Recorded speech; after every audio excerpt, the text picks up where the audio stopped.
बिल्ली और पेड़े की कहानी अकबर बिरबल की चर्चित कहानियों में से एक है।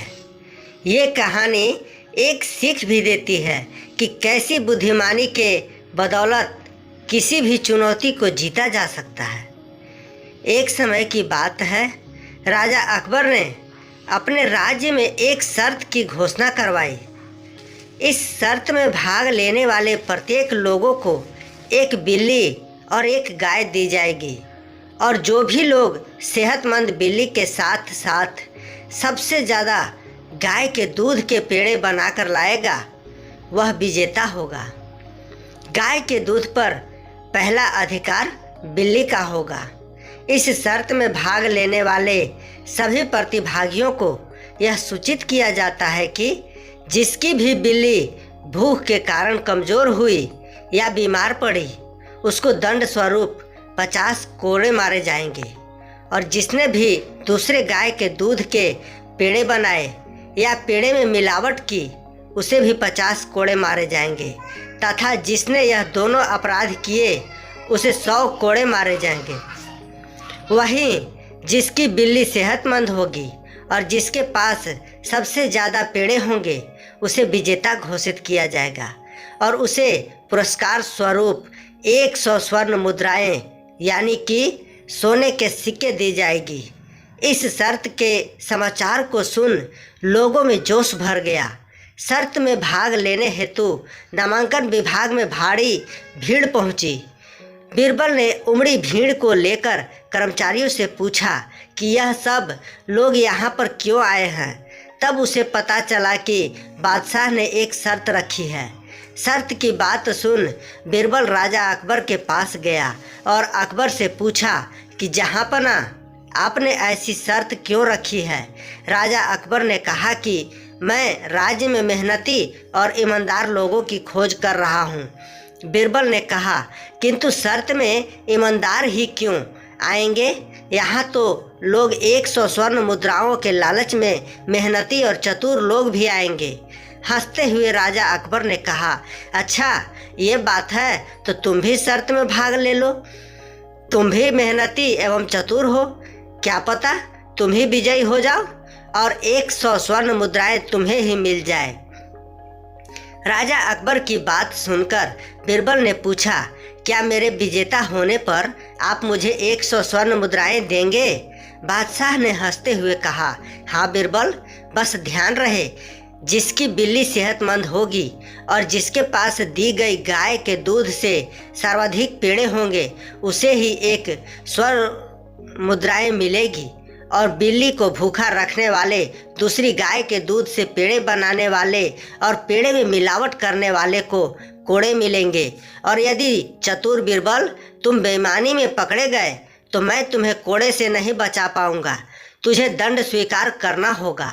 राजा अकबर की बातें सुन कर चालाक बिरबल ने कहा, जहाँपना, चतुराई और बेईमानी अलग अलग है। राजा अकबर ने कहा, तो तुम शर्त में विजेता बनकर इसे सिद्ध कर दो। बिरबल ने राजा अकबर से पूछा, किसी ने बेईमानी की है यह सुनिश्चित कैसे करेंगे? राजा अकबर ने कहा, मैंने उसके लिए गुप्तचर का जाल नगर में बिछा दिया है, मुझे सारी खबर मिलती रहेगी। मन से संदेह दूर हो गए हों तो जाकर नामांकन करवा लो बिरबल। राजा अकबर ने मुस्कुराते हुए कहा। बादशाह की बातें सुनकर बिरबल मुस्कुराया और कहा, जैसा आपका आदेश जहाँपना, और नामांकन के लिए कार्यालय की ओर चल पड़ा। सारे प्रतिभागियों के साथ बिरबल ने भी नामांकन भर दिया। सभी प्रतिभागियों को एक बिल्ली और एक गाय दी गई और 1 महीने का समय दिया गया। सभी प्रतिभागी अपनी बिल्ली को सेहतमंद बनाए रखने और बचे हुए दूध से पेड़े बनाने में जुट गए। वहीं राजा अकबर के गुप्तचर भी सभी प्रतिभागियों पर नज़र बनाए हुए थे। धीरे धीरे 1 महीना बीत गया और प्रतियोगिता समाप्त हुई। सभी प्रतिभागी अपनी अपनी बिल्ली और बनाए हुए पेड़ों की पोटली लेकर राजा अकबर के दरबार में पहुँचे। सबसे पहले गुप्तचरों ने उनके नाम की घोषणा की, जिन्होंने दूसरी गायों की दूध से भी पेड़े बनाए थे।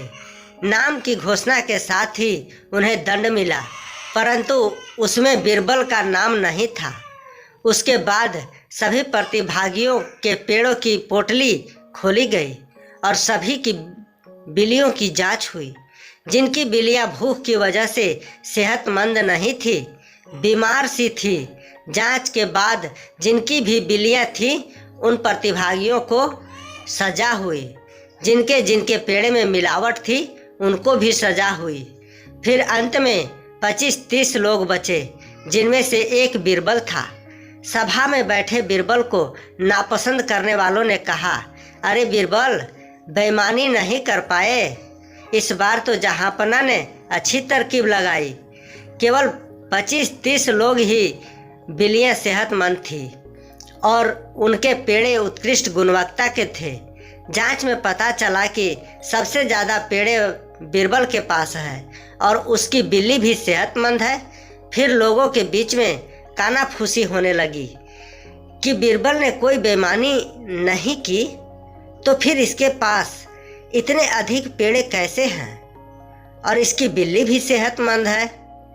बाकी लोगों की तुलना में बीरबल के पेड़े दोगुने थे और बादशाह के नियम के अनुसार गाय के दूध से पहले बिल्ली को पोषित करना था और फिर पेड़े बनाने थे। ये बात लोगों को अनहोनी सी लगने लगी। लोगों ने अनुमान लगाया कि अवश्य ही बीरबल ने दूसरे गाय के दूध से पेड़े बनाए हैं। चूँकि बीरबल बादशाह का खास है, इसलिए शायद गुप्तचर उसकी शिकायत नहीं कर रहे हैं। धीरे धीरे यह कानाफूसी राजा अकबर तक जा पहुंची। तो क्रोधित राजा अकबर ने कहा, बीरबल, नियम के अनुसार तो तुम ही विजेता हो, पर इन 100 सोने के सिक्के पर तभी तुम्हारा अधिकार होगा यदि तुम सभा में सबको बता पाओ कि तुमने उतने ही दूध में बाकी लोगों से अधिक पेड़े कैसे बनाए। बीरबल ने कहा, जहाँपना, मेरी बिल्ली तो दूध पीती ही नहीं है, इसलिए मैंने सारे दूध के पेड़े बना दिए। बादशाह ने गुस्से में बोले, ऐसा कैसे हो सकता है कि बिल्ली भला दूध न पिए? यदि ऐसा है तो क्या मैं बिल्ली को दूध परोसने का आदेश दे दूं? यदि बिल्ली ने दूध पी लिया तो तुम्हें दंड स्वरूप 100 कोड़े मारे जाएंगे, झूठ बोलने के लिए। बीरबल ने कहा, मुझे मंजूर है राजा अकबर, परंतु यदि बिल्ली ने दूध नहीं पिया तो फिर क्या होगा? तो अकबर ने कहा, बीरबल, फिर मैं तुम्हें विजेता घोषित कर 100 स्वर्ण मुद्राएं दूंगा। बीरबल ने कहा, मुझे मान्य है, आप बिल्ली को दूध परोसने का आदेश दें। यह कहकर बीरबल ने बिल्ली को आसन पे बिठा दिया और स्वयं दूर खड़ा हो गया। जब सेवक ने बिल्ली को दूध परोसा, बिल्ली उल्टे पांव भाग गई। तब बीरबल ने कहा, जहाँपना, मैंने कहा था ना, मेरी बिल्ली दूध नहीं पीती। अकबर ने पूछा, बीरबल, फिर तुम्हारी बिल्ली सेहतमंद कैसे है? मैंने उसे चावल दाल खिलाकर सेहतमंद बनाया है हुजूर, और गाय के दूध के पेड़े बना दिए, इसलिए मेरी बिल्ली भी सेहतमंद है और मेरे पास सबसे अधिक पेड़े भी है। तो इस हिसाब से मैं विजेता हुआ। सभी दरबारी इस बात से सहमत हुए और राजा अकबर ने बीरबल को विजेता घोषित कर दिया। बीरबल घूमता हुआ मित्रों के बीच पहुंचा। मित्रों ने बीरबल से पूछा, बीरबल, एक बात समझ नहीं आ रही, तुम्हारी बिल्ली दूध क्यों नहीं पीती? वह तो बिल्ली की प्रवृत्ति है। बिल्ली ने उत्तर दिया, बीरबल ने उत्तर दिया, मेरे पास चीनी मिट्टी का ही एक बर्तन था जिसमें मैं बिल्ली को दूध पिला सकता था। पहले ही दिन जब मैंने अपनी बिल्ली को दूध उबाल कर परोसा, वह पहली घूंट के साथ ही भाग गई। फिर मैंने बहुत प्रयत्न किए पर उसने कभी दूध नहीं पिया। मित्रों ने बीरबल की बात सुनकर कहा, संभवतः उसका मुंह जल गया होगा और फिर मुंह जलने के डर से बिल्ली ने दोबारा कभी दूध देखा भी नहीं। बिल्ली और पेड़े की कहानी काफ़ी रोचक और मज़ेदार कहानी है। मित्रों, यह कहानी कैसी लगी आप लोगों को कमेंट बॉक्स में ज़रूर बताएं और ऐसे ही कहानी सुनने के लिए बने रहें हमारे इस YouTube चैनल के साथ।